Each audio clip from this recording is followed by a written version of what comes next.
మహబూబాబాద్ జిల్లా గూడూరు మండలంలోని దట్టమైన అటవీ ప్రాంతంలో ఉన్న చింతలఘట్టు వట్టివాగు వద్ద ప్రతి 2 ఏళ్లకు ఒకసారి జరిగే సమ్మక్క సారలమ్మ జాతరకు లక్షలాది మంది భక్తులు సందర్శిస్తూ ఉంటారు. అయితే ఇంతటి మహాజాతరకు ప్రభుత్వ పరంగా ఒక్క రూపాయి కూడా నిధులు మంజూరు కాకపోవడం పట్ల తీవ్ర విమర్శలు వెలువెత్తుతున్నాయి.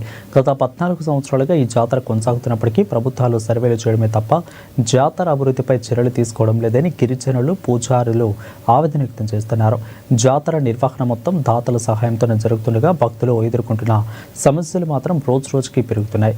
ఇక ఈ మహాజాతర మరికొన్ని రోజుల్లో ప్రారంభం కానున్న నేపథ్యంలో కనీస మౌలిక వసతులైనా కల్పించాలని భక్తులు, గిరిజన సంఘాలు ప్రభుత్వాన్ని డిమాండ్ చేస్తున్నాయి.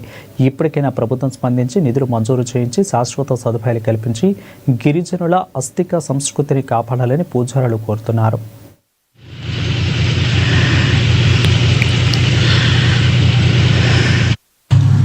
నా పేరు దారం సిద్ధు, శ్రీ వట్టివాగు సమ్మక్క సారలమ్మ పూజారుల సంఘం అధ్యక్షునిగా మాట్లాడుతున్నాను. జాతర 2012 నుంచి 2025 వరకు జాతర చేయడం జరుగుతుంది. మేడారంలో సమ్మక్క సారలమ్మ జాతర ఎలా ఆచార ప్రకారం చేస్తారో ఇక్కడ కూడా అదేవిధంగా సమ్మక్క సారలమ్మ జాతర అదే ఆచార ప్రకారం ఆదివాసీ సంస్కృతి సాంప్రదాయాలతో చేస్తాం. మరి ఇప్పటివరకు అయితే గత ప్రభుత్వం 10 సంవత్సరాలు ఉంది. ఇంతవరకు కూడా మరి ఈ జాతరకు ఒక 5 లక్షల మంది వస్తారు.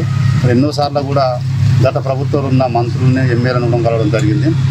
ఇంతవరకు కూడా ఆ ప్రభుత్వం ఎలాంటి నిధులు ఇంతవరకు రాలేదు. ఇప్పటికైనా ఈ మహాజాతర జనవరి 28, 29, 30, 31 ఉంది కాబట్టి జాతర దయచేసి ప్రభుత్వం మమ్మల్ని స్పందించి జాతరకు నిధులు ఇవ్వాలని కోరుకుంటున్నాం.